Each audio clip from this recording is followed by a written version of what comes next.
About 4 years ago, I was sitting in the middle of a training. And all of a sudden, the training just stopped. It's with about 100 other people. That trainer stopped and they started to walk around the tables. And all of a sudden, they just locked eyes with me. It's like everybody in the room just disappeared. And what they said to me was something that I would never forget. My fellow members, visitors, guests, I'll tell you exactly what they told me. Although first, I want to get into my topic about nonstop negotiation. Because I believe that we are constantly negotiating throughout our days. I'll give you an example. When we wake up, we all wake up in the morning, right? And when we wake up from our sleep, we may wake up to our alarm with our favorite 90s R&B songs, maybe classic rock, hip hop, gospel, whatever it is, we wake up. That alarm is making us an offer to wake up right on time and start our day. We may decide to make a counteroffer and say that 5 more minutes in addition to those 7 hours that we just slept will make a world of difference. That offer, counteroffer, to me, that sounds like a negotiation. We go about our day, we go to work, we go to school, we get home. It's time for another negotiation. It's time to eat. Do we stay in or do we go out? If we go out, where do we go out to eat? Do we go out somewhere where we know it's going to be good, or do we go to somewhere new? That's a negotiation conversation. And if that goes well, we're back at the house a few hours later. We get comfortable. It's time to make our way to the bedroom for another negotiation conversation. We're all adults here. I'm not going to spell it out. I'll say it begins with S. That's sleep. That's a sleep negotiation conversation. Do we stay up late or do we go to bed early? And depending on how that negotiation conversation goes, can affect the rest of our day or the rest of our week. That's why I say we are constantly negotiating nonstop. And for me personally, my work involves negotiations. Clients decide to hire me in part for negotiations. I may be hired to represent a homeowner to sell their property and negotiating with the buyer. Another time I may be hired by a buyer to negotiate with the seller.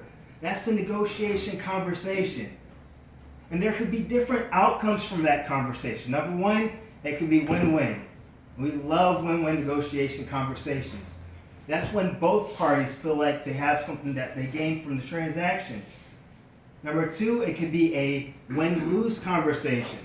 That's when my party may win and the other party feels like they lose. You may say, Justin, that's fine because you win, but not necessarily.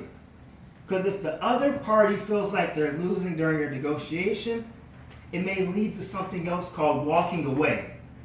And that's not good for anybody because that stops the negotiation conversation.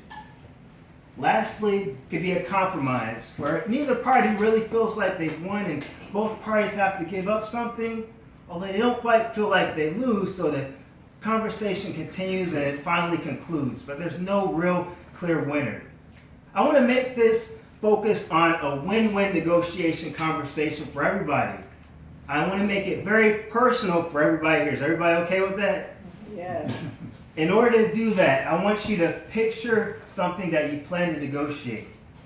It could be negotiating a salary, negotiating the purchase of a property, purchase of a vehicle. Just have something in your mind that you plan to negotiate in the future.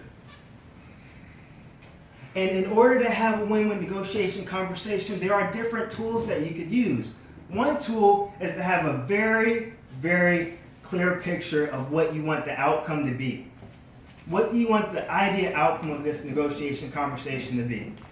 It's like the cat in Alice in Wonderland told Alice, if you don't know where you're going, any road will take you there. Don't be that person. Have a clear picture of where you want that conversation to be because you'll have certainty. When you have certainty about where you want to take the conversation, you'll be able to be the leader in that negotiation. You have a better chance of it being win-win. Next thing, we want to research. If we know where we want to go, do the research. If you're negotiating salary, what are other people getting paid? What has that item sold for? These days it's easier than ever to do research by going online. Next thing you want to do is you want to know what you're willing to sacrifice in that negotiation. Is there something that you're willing to give up? Also know exactly what is a non-negotiable item. Is there anything that you must have? Once you do that, you're able to leverage those things you're willing to sacrifice to make sure you get every single thing that's a non-negotiable item on your list. If we're able to do that in our negotiation conversations, know our outcome, do our research, know what we're willing to sacrifice, know what's an absolute must, we're able to start our conversations off like that. We have a better chance of having win-win negotiation conversations.